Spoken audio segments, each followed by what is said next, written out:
तो इस वीडियो में हम लोग प्लेन मिरर के थ्रू किसी भी ऑब्जेक्ट का इमेज फॉर्मेशन करेंगे। देखिए कैसे इमेज बनेगा। सबसे पहले हम लोग देख लेते हैं पॉइंट ऑब्जेक्ट का इमेज किस तरीके से बनता है। ठीक है, पॉइंट ऑब्जेक्ट का इमेज हम लोग बनाते हैं। तो जैसे ये मिरर है, एक रियल पॉइंट ऑब्जेक्ट है। अब यहाँ से लाइट रे इस पे इंसिडेंट होगा, ऐसे इंसिडेंट होगा और फिर ये कुछ इस तरीके से रिफ्लेक्ट कर जाएगा। ये लाइट रे रिफ्लेक्ट कर जाएगा इस तरीके से। और यदि आप समझे और इसको यदि पीछे बढ़ाइएगा तो इक्वी डिस्टेंस पे ये ऑब्जेक्ट है और यहाँ पे ये इमेज बनेगा, है ना।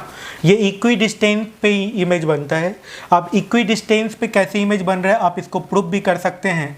प्रूफ करने के लिए क्या कीजिए, इस एंगल को जैसे यदि आप थीटा मानिएगा तो यहाँ पे एक परपेंडिकुलर ड्रॉ कीजिए, तो ये एंगल थीटा होगा, ये एंगल थीटा होगा, ये एंगल थीटा होगा।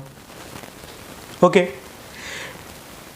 तो इसमें क्या है कि ये एंगल थीटा है, ये साइड, ये लेंथ और ये लेंथ बराबर होगा, ये एंगल बराबर होगा और ये जो है ना, ये इसका एक कॉमन साइड है। इस ट्रायंगल और इस ट्रायंगल का ये वाला जो साइड है ये कॉमन साइड है। इस कारण से आप ये कह सकते हैं कि ये जो दोनों ट्रायंगल है ये कॉन्ग्रुएंट ट्रायंगल है, एग्जैक्टली सिमिलर ट्रायंगल है। ठीक है, तो यदि इस पॉइंट को ए मानते हैं तो ओ ए इक्वल्स टू ए आई हो जाएगा। मीन्स ऑब्जेक्ट डिस्टेंस और इमेज डिस्टेंस बराबर होगा। u पहले आएगा, v बाद में आएगा। इस कारण से u ऑब्जेक्ट डिस्टेंस है, v इमेज डिस्टेंस है, ये दोनों बराबर हो जाएगा। ओके, अब ये तो हुआ पॉइंट ऑब्जेक्ट का, लेकिन ये जो पॉइंट ऑब्जेक्ट था ना ये रियल पॉइंट ऑब्जेक्ट था। ठीक है, यदि आप वर्चुअल पॉइंट ऑब्जेक्ट का इमेज बनाना चाहते हैं, वर्चुअल पॉइंट ऑब्जेक्ट का इमेज यदि बनाना चाहते हैं तो कैसे बना सकते हैं भाई। जैसे लाइट रे आ रहा है और इंसिडेंट हो रहा है इस मिरर पे, तो इसको यदि पीछे बढ़ाइएगा तो लगेगा कि ये लाइट रे कुछ इस पॉइंट से जनरेट हो रहा था, क्योंकि आफ्टर रिफ्लेक्शन ये लाइट रे कुछ यहाँ पे मीट करेगा और ये आप यहाँ से समझ सकते हैं कि ये इमेज बनेगा, यहाँ पे इमेज बनेगा। ओके, ये ऑब्जेक्ट है और इसका यहाँ पे कुछ इमेज बनेगा और निश्चित तौर पे ये एक वर्चुअल ऑब्जेक्ट है, इमेजिनरी ऑब्जेक्ट है। ये है नहीं, लेकिन लग रहा है कि यहाँ पे होगा। तो ये वर्चुअल ऑब्जेक्ट है लेकिन ये रियल इमेज है। ओके, तो प्लेन मिरर जो है ये रियल ऑब्जेक्ट का वर्चुअल इमेज बनाता है और वर्चुअल ऑब्जेक्ट का रियल इमेज बनाता है। कुछ ऐसा प्रॉपर्टी है प्लेन मिरर के साथ। आगे बढ़ते हैं, नेक्स्ट पॉइंट देखते हैं हम लोग। यदि कोई लीनियर ऑब्जेक्ट है तो क्या होगा। अच्छा, इसमें एक और पॉइंट है, एक और पॉइंट आप ये समझिए। कुछ मैं और भी इसमें कॉन्सेप्ट बता देता हूँ। पॉइंट ऑब्जेक्ट वाले केस में ही कुछ और भी पॉइंट्स मैं आपको सिखा रहा हूँ, सीखेगा। जैसे ये जो पॉइंट ऑब्जेक्ट था ये मिरर के सामने था और लाइट रे कुछ इस तरीके से इंसिडेंट होके इधर रिफ्लेक्ट हो रही थी। ठीक है, यदि मिरर इतना ही बड़ा हो ये मिरर, ओके, ये एंगल थीटा बना रहा हो, ये एंगल थीटा बना रहा हो, ये एंगल भी थीटा होगा। यदि यहाँ पे नॉर्मल डालेंगे तो ये एंगल थीटा होगा, ये एंगल थीटा होगा, ये एंगल थीटा होगा, कुछ ऐसा होगा। ठीक है, तो ये जो सरफेस है ना, यहाँ पे ये स्क्रीन रख दें तो इस पॉइंट से इस पॉइंट तक,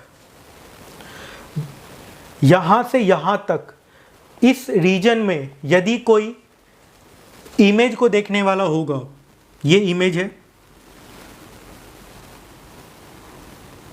इस रीजन में इमेज दिखाई देगा, इस रीजन के बाहर मतलब यहाँ से आप इमेज नहीं देख सकते हो। ऑब्जेक्ट को देख सकते हो लेकिन इमेज को आप यहाँ से नहीं देख सकते हो।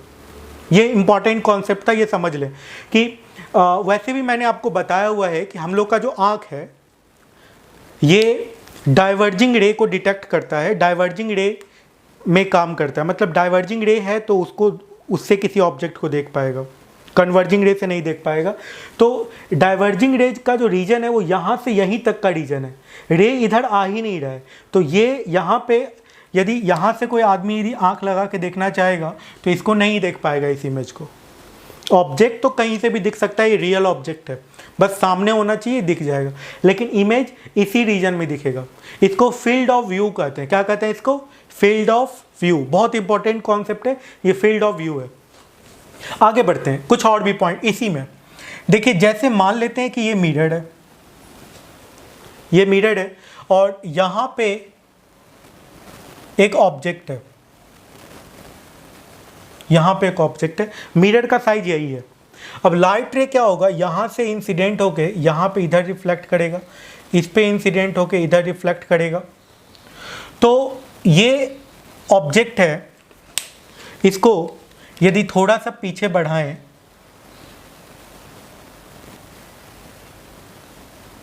तो यहाँ पे कहीं पे इसका इमेज बन रहा है, ये इमेज हो गया, है ना।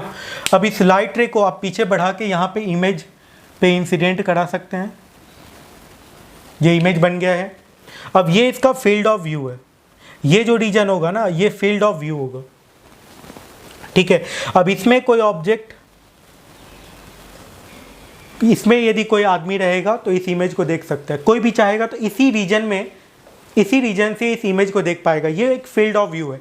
इस पे हम लोग और भी कॉन्सेप्ट सीखेंगे फील्ड ऑफ व्यू पे, और भी हम लोग एग्जांपल देखेंगे, लेकिन फिर भी मैं यहाँ से आपको कुछ कॉन्सेप्ट क्लियर करना चाह रहा था कि ये जो इमेज है ये दिखेगा कहाँ से कहाँ तक, और कोई भी ऑब्जेक्ट जो इस इमेज को देखना चाहता है वो किस रीजन में रहेगा, किस रेंज में रहेगा, ये मैं आपको सिखाना चाह रहा था। तो समझ में आ गया होगा आपको कि इस केस में यहाँ से यहाँ तक, और इस केस में बस ये वाला जो रीजन है ना इसी में इसका इमेज देख सकता है, जो कि यहाँ पे दिखाई देगा, इक्वी डिस्टेंस पे दिखाई देगा। ओके, एक और बात है कि यदि आप इमेज बनाना चाहते हैं तो इमेज बनाने के लिए, जैसे यहाँ पर ऑब्जेक्ट था, इमेज बनाने में यहाँ पे इमेज बनेगा, इसमें परेशानी आ रही थी, कुछ स्टूडेंट को हो सकता है कि परेशानी आ रही होगी। तो मिरर को क्या कीजिए कि मिरर को पीछे बढ़ा दीजिए, मिरर तो है नहीं ना वहाँ पे, लेकिन मिरर को पीछे बढ़ा दीजिए, इमेज यहाँ पे बना लीजिए, ठीक है। मिरर को और भी पीछे बढ़ा के लाइन परपेंडिकुलर, अच्छा लाइट इमेज और ऑब्जेक्ट जो होगा मिरर से ऑलवेज परपेंडिकुलर बनेगा। मतलब ऑब्जेक्ट और इमेज को यदि आप एक लाइन से मिलाइएगा, ऑब्जेक्ट का पॉइंट और इमेज के पॉइंट को यदि एक लाइन से मिलाइएगा तो वो मिरर पे परपेंडिकुलर ड्रॉ होगा। तो देख सकते हैं ये मिरर पे परपेंडिकुलर ड्रॉ हो रहा है ना, एक लाइन से, एक स्ट्रेट लाइन से यदि मिला रहे हैं इसको तो अब क्या है कि मिरर तो यहीं तक है, तो लाइट रे, अब ये लाइट रे को रिफ्लेक्ट नहीं करा सकते थे, तो इमेज बना देना है। उसके बाद ये जो यहाँ यहीं तक मिरर है तो लाइट रे को इस तरीके से रिफ्लेक्ट करा देना है, उसको पीछे बढ़ा के इमेज को बना लेना है। कुछ इस तरीके से आपको इमेज फॉर्मेशन करना है। यदि मिरर और ऑब्जेक्ट कंप्लीट आमने सामने नहीं है या ऑब्जेक्ट से सीधा स्ट्रेट लाइन मिला के आप इमेज नहीं बना पा रहे तो आप ऐसा करोगे, ठीक है। अब आगे के कॉन्सेप्ट में हम लोग चलते हैं और देखते हैं यदि मिरर इंक्लाइंड हो और ऑब्जेक्ट पॉइंट ऑब्जेक्ट ही हो तो क्या होता है। इसी केस में पॉइंट ऑब्जेक्ट के ही केस में हम लोग सीख रहे हैं।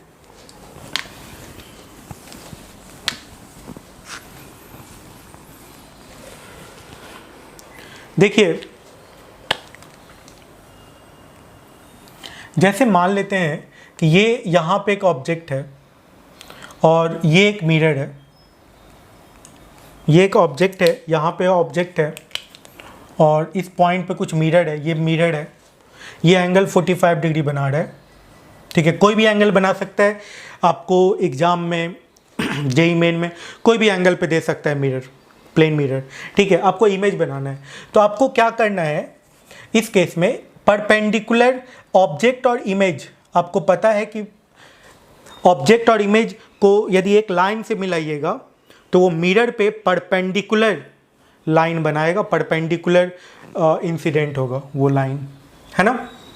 तो हम लोगों ने इस पे एक परपेंडिकुलर लाइन ड्रॉ किया, इक्वी डिस्टेंस पे ले गए तो यहाँ पे इमेज बन रहा है। ओके, तो इस केस में जब मिरर इंक्लाइंड है 45 डिग्री पे और ऑब्जेक्ट यदि y एक्सिस पर है, ऑब्जेक्ट यदि y एक्सिस पे है तो इमेज कहाँ पे बनेगा, x एक्सिस पे बनेगा। ठीक है, object, if object is on y axis then image will be on x axis if mirror is inclined at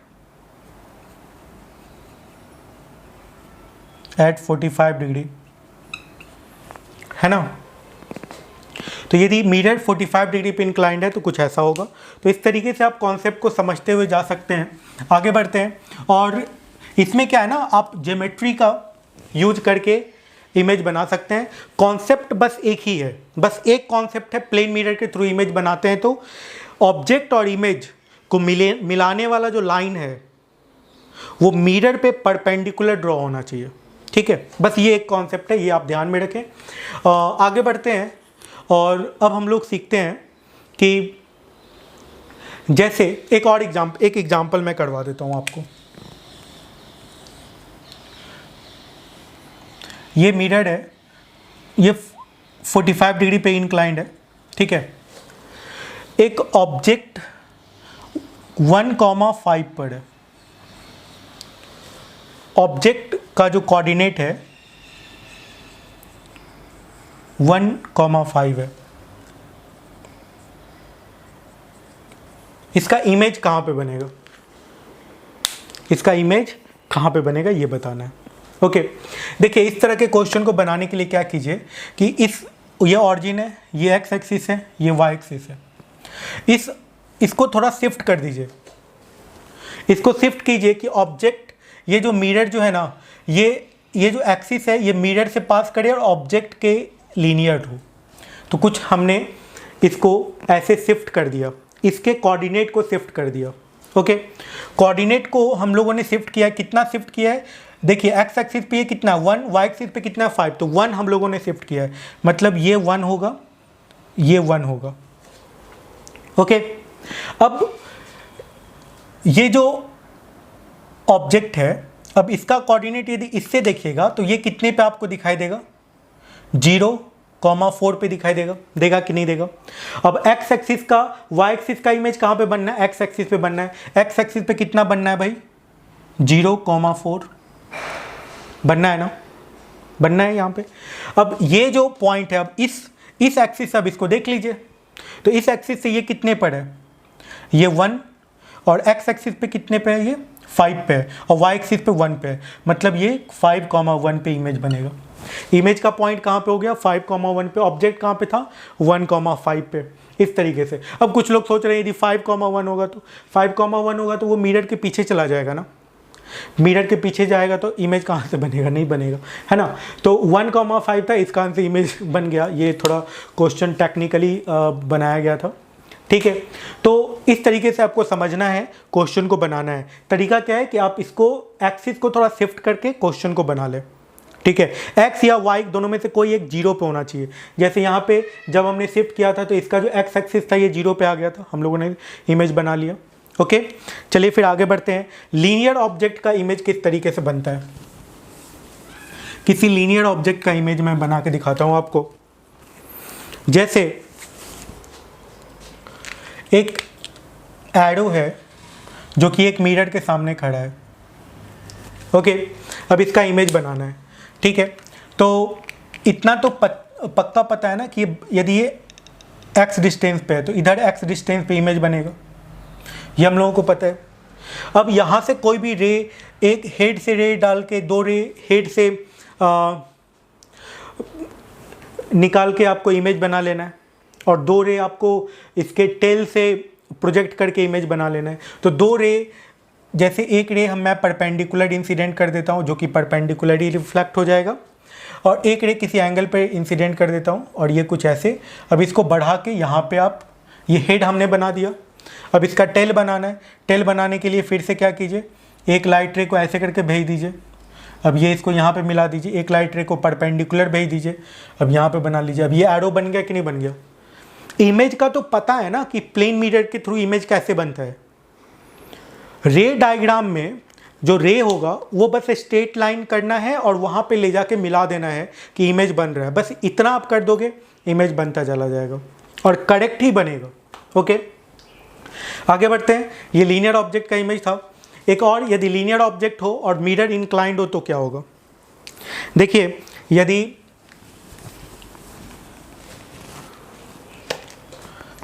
यही एक्सिस है, ये एक एरो है। ओके,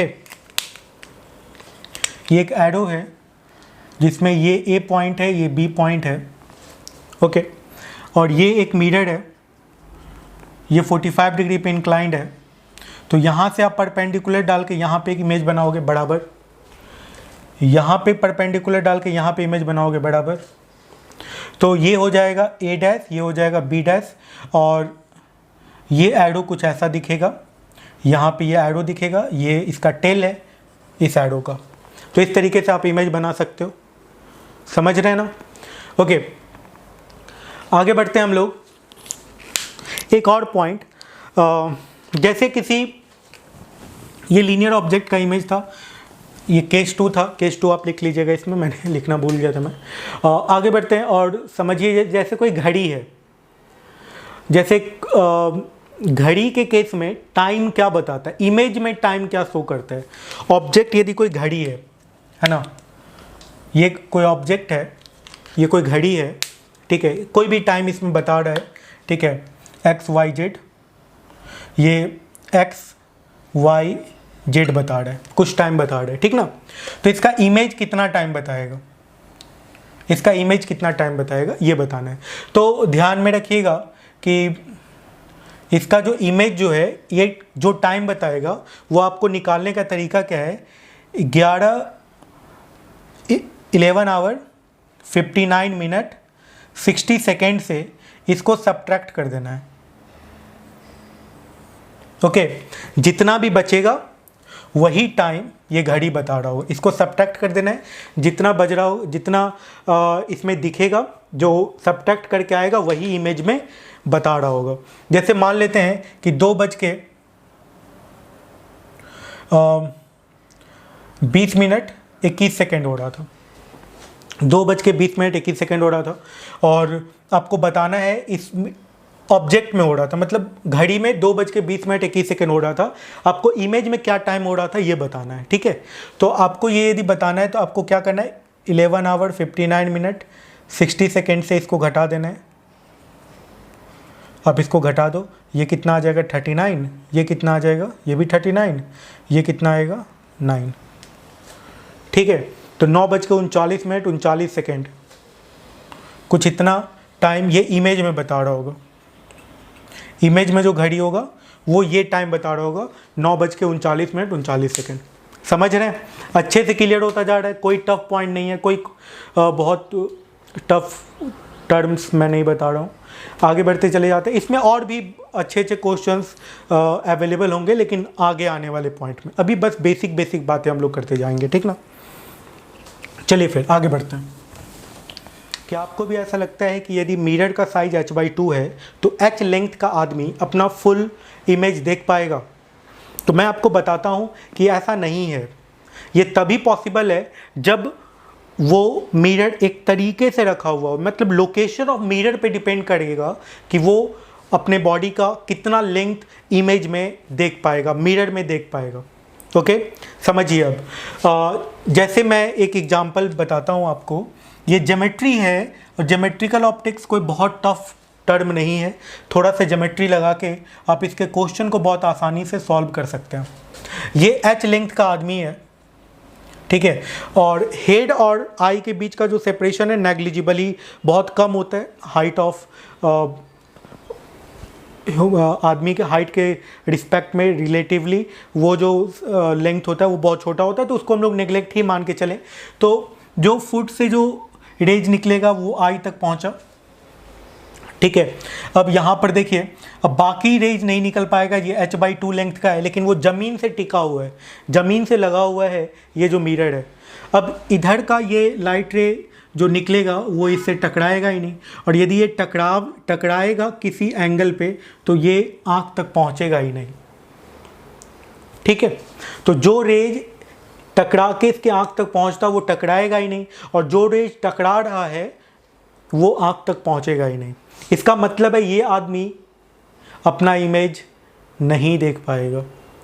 आदमी का हाइट h था, मिरर का हाइट h/2 था, लेकिन आदमी अपने बॉडी का कोई भी थोड़ा सा भी लेंथ नहीं देख पाएगा।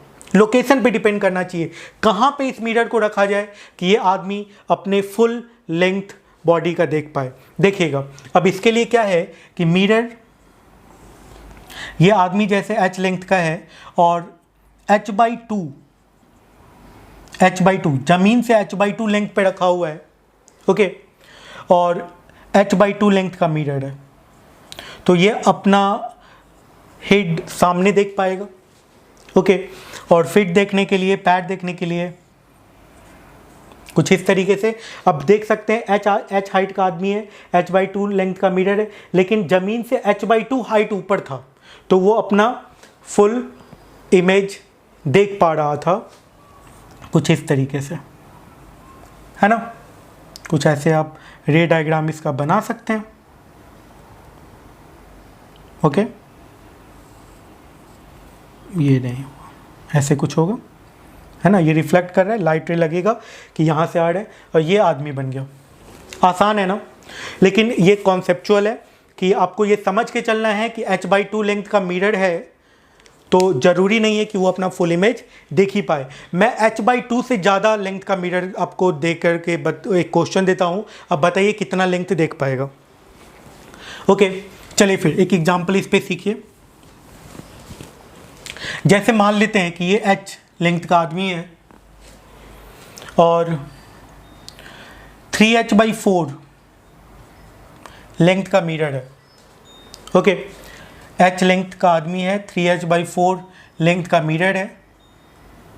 ये अपने बॉडी का कितना लेंथ देख पाएगा इमेज में, ये क्वेश्चन है।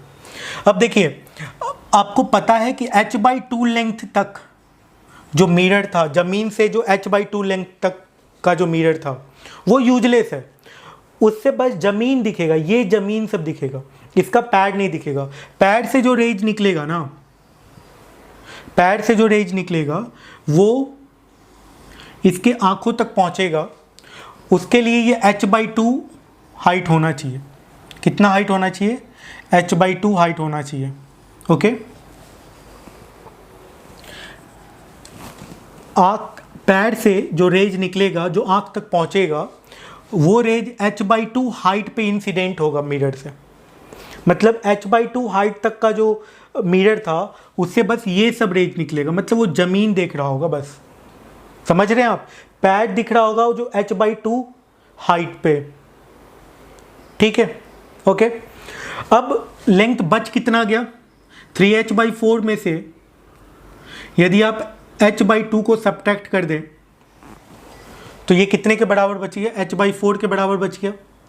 मीन्स h/4 लेंथ जो है इस मिरर का यही काम का है। ये जो h/4 लेंथ का मिरर है यही इफेक्टिव है, यही इमेज देखने में काम करेगा। तो h/4 लेंथ का मिरर हो गया, इसका डबल साइज का इमेज वो देख पाएगा। तो h/4 का डबल कितना हो गया? h/2। h/2 लेंथ वो देख पाएगा, ओके। तो इस केस में जो लेंथ ऑफ इमेज और बॉडी जो होगा वो h/2, ये आंसर हो गया। तो इस तरीके से आप इस तरह के क्वेश्चन को बना सकते हैं। देखिए, मैं जो लोग एक आदमी का इमेज बनाना चाहते हैं मिरर में h/2 लेंथ का, उनके लिए ये मैं बता रहा हूँ, ठीक है। मैंने रफ आइडिया आपको दे दिया है, लेकिन फिर भी एक कॉन्सेप्ट से भी देख लें हम लोग। ये मिरर है, ये लाइट यहाँ से पहुँचा आँखों तक, ठीक है, और एक हेड से पहुँचा इसके आँखों तक। तो थोड़ा सा इसको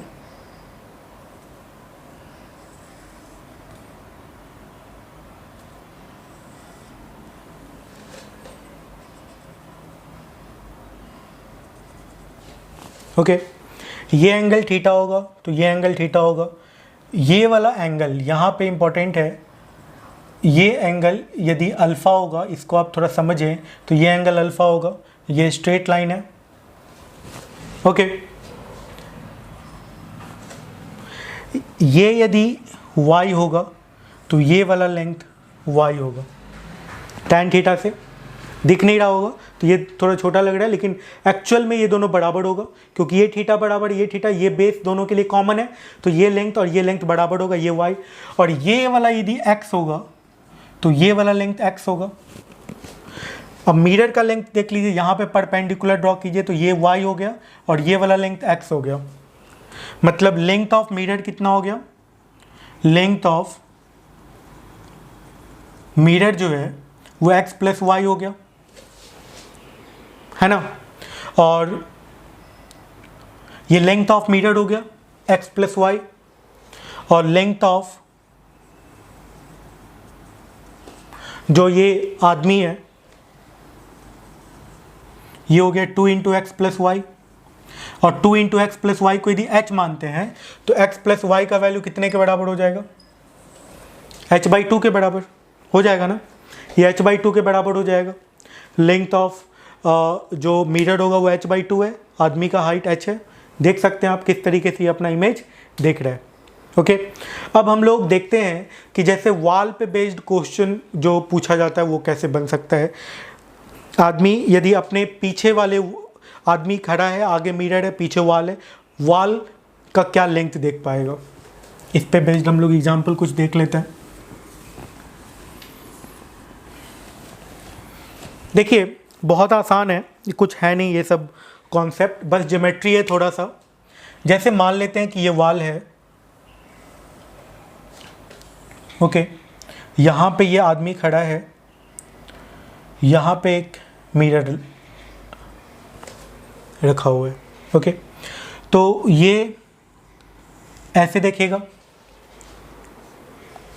फिर ये रेज यहाँ तक पहुँचेगा, मतलब यहाँ से यहाँ तक ये लेंथ देख पाएगा, ओके। यदि आदमी ये x1 लेंथ पे है और ये आदमी से ये मिरर x2 लेंथ पर है,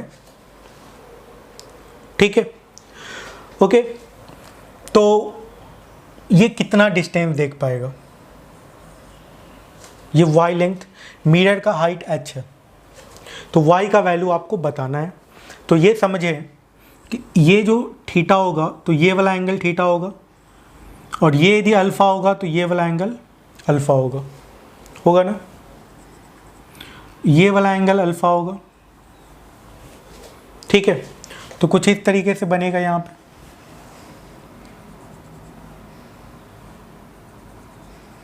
कुछ ऐसे बनेगा। तो यहाँ से आप देख सकते हैं ये जो tan अल्फ़ा जो होगा, tan अल्फ़ा, ये यदि अल्फ़ा है तो ये वाला एंगल, ये एंगल अल्फ़ा है, ये एंगल अल्फ़ा होगा, ओके। तो tan अल्फ़ा में ये वाला लेंथ, इसको यदि आप कुछ देर के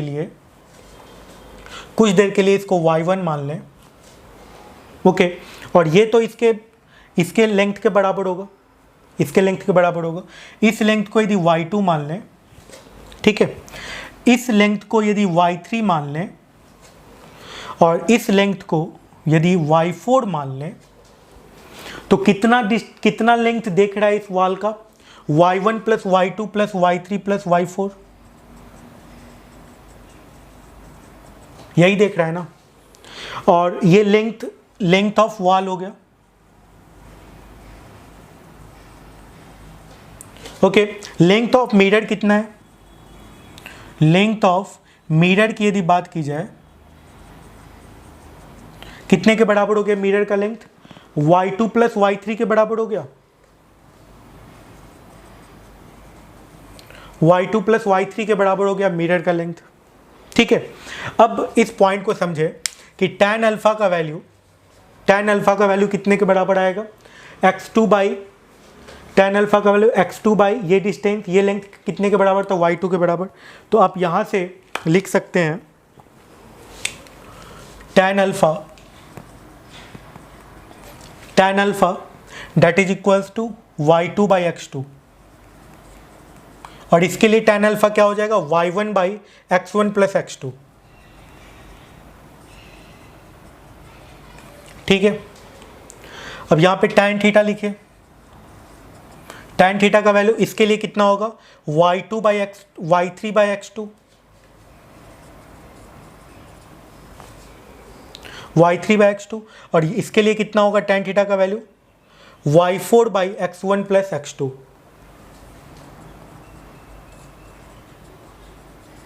कुछ ऐसा होगा ना। अब यहां से आप बहुत आसानी से कैलकुलेट कर पाएंगे y1 और y4 का वैल्यू। y2 और y2 प्लस y3 तो आपको पता है ना, h है। y2 प्लस y3 तो पता ही है, h है ना। y2 प्लस y3 का वैल्यू कितने के बराबर है? h के बराबर, ये तो नोन है ना। ओके, तो अब आप देख सकते हैं, और x1 और x2 भी गिवन होता है। क्वेश्चन जब भी मिलेगा x1 और x2 भी गिवन होगा। तो यहां से आपको y2 और y3 पता है, तो x2 को इधर लेके चले जाइए। तो y2 का वैल्यू कितने के बराबर आ जाएगा? x2 y1 by x1 plus x2, और y3 का वैल्यू कितने के बराबर आ जाएगा भाई? देख सकते हैं x2 y4 by x1 plus x2, और इन दोनों के सम को आप h लिख सकते हैं। और इन दोनों के सम को यदि आप h लिख देते हैं तो x2 y1 by x1 plus x2 plus x2 y4 by x1 plus x2 कुछ ऐसा निकलेगा। x2 आपको पता है, तो y2 प्लस y4 का वैल्यू आपको पता चल जाएगा। ठीक है, तो यहाँ से आप x2 को कॉमन कर सकते हैं, तो h into x1 plus x2 by x2 आएगा ना। h into x1 plus x2 by x2 that is equal to y1 plus y2 आ जाएगा। निकल गया ना, y1 प्लस y4, सॉरी, ये y1 प्लस y4 आ जाएगा। ओके, समझ रहे हैं आप? तो यदि y1 प्लस y4 आ गया, ठीक है, तो अब आप कैलकुलेट कर सकते हैं। जैसे मान लेते हैं कि x1 और x2 बराबर दिया हुआ था, कुछ देर के लिए मान लीजिए कि x1 और x2 बराबर दिया हुआ था। ये कितने, y1 प्लस y4 का वैल्यू कितने के बराबर आएगा? 2h। ठीक है, क्योंकि इस पे क्वेश्चन आता है और पूछा जाता है कि जनरल जो कॉन्सेप्ट है वो क्या है कि x1 इक्वल टू x2 दे देते हैं, कि वॉल और मिरर के बीच में आदमी खड़ा है, ऐसा दे देते हैं। तो उस केस में क्या हो गया भाई? x1 इक्वल टू x2 हो गया। x1 इक्वल्स टू यदि x2 ले लेते हैं तो y1 प्लस y4 कितना आ जाएगा? 2h आ जाएगा। ठीक है, तो लेंथ ऑफ वॉल जो दिखेगा वो कितना आ जाएगा? 3h आ जाएगा, ट्रिपल आ जाएगा। 2h y1 प्लस y4 जो दिख रहा है वो कितने के बराबर है? y1 plus y2 plus y3 plus y4 के बराबर है। y2 प्लस y3 आपको पता है h, और y1 प्लस y4 पता है आपको 2h, तो टोटल लेंथ कितना हो गया? 3h हो गया ना। तो इस तरीके से इस पे बेस्ड क्वेश्चन आप बना सकते हैं। चलिए फिर नेक्स्ट वीडियो में कुछ और भी कॉन्सेप्ट हम लोग सीखते हैं। Thank you.